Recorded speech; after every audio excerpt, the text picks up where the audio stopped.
वहीं दूसरी तरफ विधानसभा चुनाव में हार पर कांग्रेस का मंथन लगातार जारी है। राजस्थान पर कांग्रेस की समीक्षा बैठक खत्म हो गई है। केसी वेणुगोपाल की अध्यक्षता में यह बैठक हुई है। इन तीनों राज्यों में कांग्रेस को करारी शिकस्त मिली है। मध्य प्रदेश, राजस्थान, छत्तीसगढ़, खासकर राजस्थान और छत्तीसगढ़ जहां पर कांग्रेस सत्ता में काबिज थी, वहां पर अपनी सरकार खो दी है। पूरी कोशिश की गई थी, जमकर चुनाव प्रचार किए गए थे। उसके बाद अब मंथन का दौर जारी है कि आखिरकार इन तीन राज्यों में कांग्रेस को हार की बड़ी वजह क्या रही।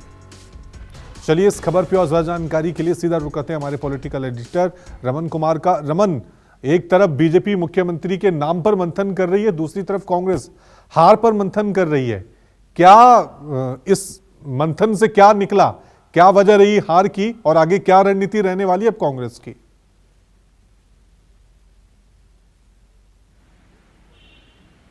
देखिए, करीब 3 घंटे तक बैठक चली। 11:30 बजे बैठक शुरू हुई। इस बैठक में मल्लिकार्जुन खड़गे, राहुल गांधी से लेकर संगठन महासचिव केसी वेणुगोपाल, अशोक गहलोत, सचिन पायलट से लेकर तमाम राजस्थान के कांग्रेस पार्टी के दिग्गज नेता इस बैठक में शामिल थे।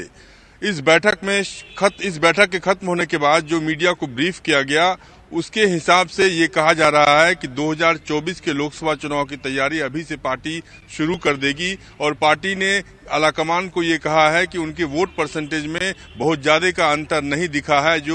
जिस वोट परसेंटेज में उन्होंने सरकार बनाई 2018 में, उस वोट परसेंटेज के हिसाब से बहुत ज्यादा का अंतर नहीं है और कांग्रेस और बीजेपी के वोट परसेंटेज में बहुत ज्यादा फासला नहीं है। इसीलिए हम हार की समीक्षा कर रहे हैं, हार के कारणों को जानने की कोशिश कर रहे हैं। लगातार जो अलग अलग क्षेत्र हैं, अलग अलग विधानसभा क्षेत्र हैं, उन विधानसभा क्षेत्रों से रिपोर्ट मंगाई जा रही है और हार के कारणों की समीक्षा को लेकर हम लगातार मंथन कर रहे हैं। आज कांग्रेस आलाकमान ने अशोक गहलोत से कहा कि जब उनकी मर्जी के हिसाब से टिकट डिस्ट्रीब्यूशन किया गया, उनके पसंद के लोगों को टिकट दिया गया, तो आखिरकार हार की क्या वजह है। आपने कहा था कि उनकी सरकार की योजनाओं के दम पर सरकार बनाने में आप कामयाब होंगे। आखिरकार क्या वजह रही कि पार्टी को राजस्थान में इतनी करारी हार का सामना करना पड़ा। कल मध्य प्रदेश, छत्तीसगढ़ में भी पार्टी ने हार को लेकर मंथन किया था। राजस्थान की बारी थी और राजस्थान में साफ तौर पर देखने को मिला कि कांग्रेस पार्टी के नेताओं के चेहरे काफी मायूस थे। उन्हें पता नहीं चल पा रहा है कि आखिरकार जो दावे उन्होंने किए थे कि सरकार बनाने का जो दावा किया था, वो दावा धरा का धरा रह गया। लेकिन रमन, एक बात है कि चुनावी हार से कांग्रेस को नुकसान बहुत पहुंचा है, खासकर 2024 लोकसभा चुनाव के नजरिए से। तो ज्यादा डैमेज ना हो इस हार का 2024 को लेकर, इसको लेकर भी मंथन किया गया इन बैठकों में, जो बैठकों का दौर चल रहा है।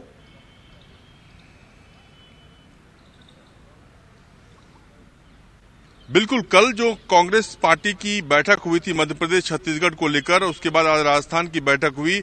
इस बैठक में 2024 के लोकसभा चुनाव को ध्यान में रखकर भी समीक्षा की गई और कहा गया कि इस हार के कारणों का पता लगाकर, हार के कारणों का निदान करके 2024 के चुनाव की तैयारी पूरी तरीके से कैसे की जाए और इस चुनाव के हार का ठीकरा किसके सर फोड़ा जाए। अभी तक ये पता नहीं चल पाया है कि आखिरकार राजस्थान में जो हार हुई है पार्टी की, उस हार का ठीकरा अशोक गहलोत के सिर फोड़ा जाए या किस नेता के सर फोड़ा जाए। क्योंकि साफ तौर पर यह पता चल पाया था कि अगर कांग्रेस की सरकार बनती तो अशोक गहलोत फिर से मुख्यमंत्री बनते। इसीलिए अशोक गहलोत की मर्जी से टिकट दिए गए, अशोक गहलोत के समर्थकों को टिकट दिया गया। लेकिन पार्टी आलाकमान इस बात से नाराज है कि आखिरकार इतने समर्थकों को टिकट दिए जाने के बावजूद भी पार्टी की हार कैसे देखने को मिली।